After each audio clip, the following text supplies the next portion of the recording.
Today we're reading references out of As Bill Sees It related to will. We're going to start out on page 4. Can we choose? We must never be blinded by the futile philosophy that we're just hapless victims of our inheritance, of our life experience, and of our surroundings, that these are the sole forces that make our decisions for us. This is not the road to freedom. We have to believe we can really choose. As active alcoholics, we lost our ability to choose whether we would drink. We were the victims of a compulsion which seemed to decree that we must go on with our own destruction. Yet when we finally did make choices that brought about our recovery, we came to believe that alone we were powerless over alcohol. This was surely a choice, and a most difficult one. We came to believe that a higher power could restore us to sanity when we became willing to practice AA's 12 steps. In short, we choose to become willing, and no better choice did we ever make. 16. Never again. Most people feel more secure on the 24-hour basis than they do in the resolution that they will never drink again. Most of them have broken too many resolutions. It's really a matter of personal choice. Every AA has the privilege of interpreting the program as he likes. Personally, I take the attitude that I intend never to drink again. This is somewhat different from saying, I will never drink again. The latter attitude sometimes gets people in trouble because it is an undertaking on a personal basis to do what we alcoholics never could do. It is too much an act of will and leaves too little room for the idea that God will release from us the drink obsession provided we follow the AA program. 33. Foundation of life.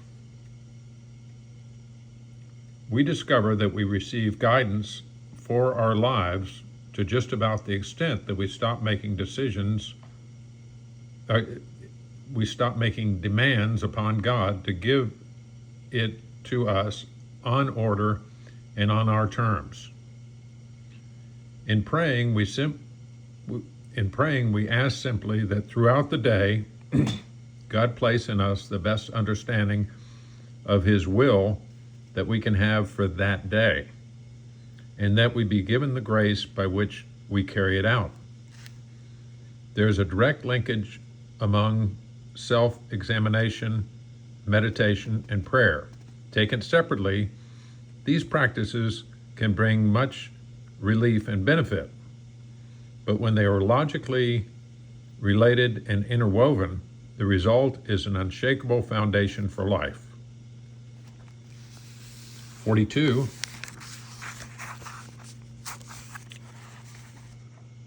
Self-confidence and willpower. When first challenged to admit defeat, most of us revolted.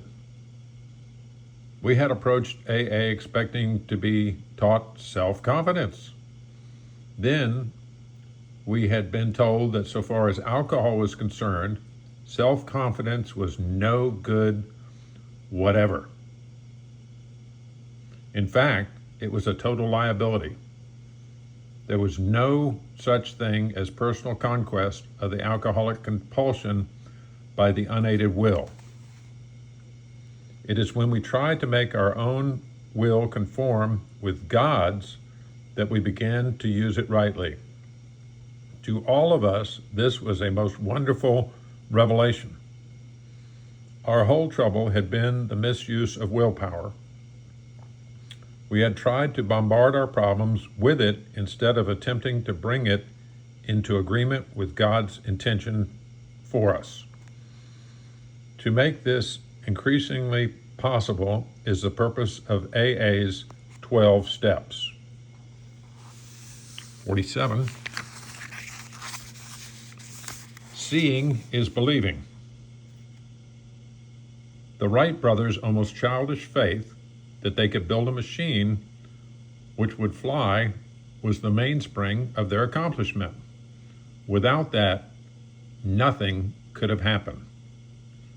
We agnostics and atheists were sticking to the idea that self-sufficiency would solve our problems. When others showed us that God sufficiently worked with them, we began to feel like those who had insisted the Wrights would never fly. We were seeing another kind of flight, a spiritual liberation from this world, people who rose above their problems. 55. Seeking guidance. Man is supposed to think and act. He wasn't made in God's image to be an automaton.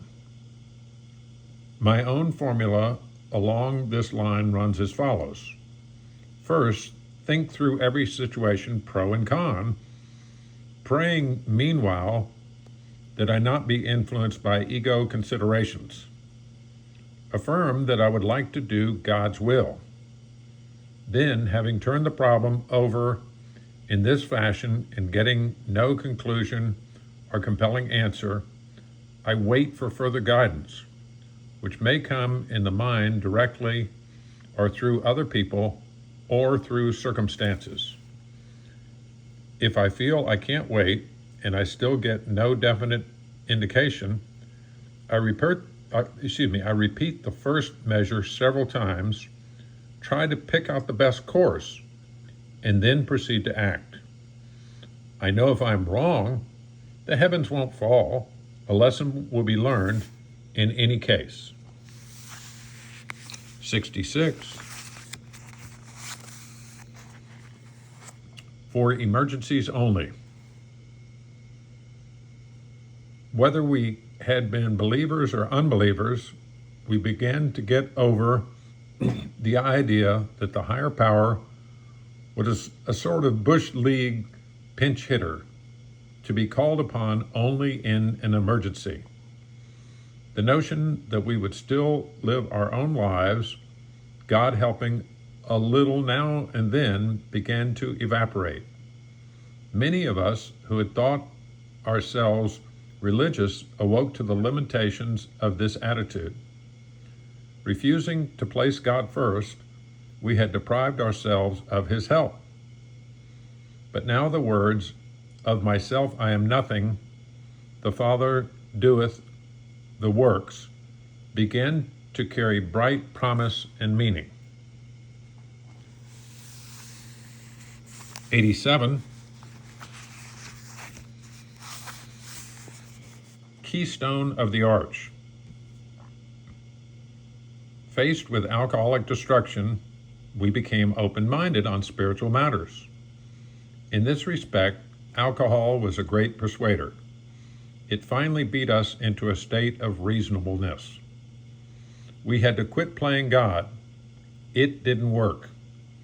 We decided that hereafter, in this drama of life, God was going to be our director. He would be the principals, we his agents.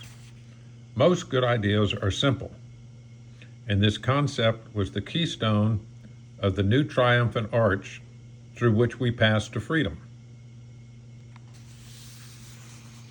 88.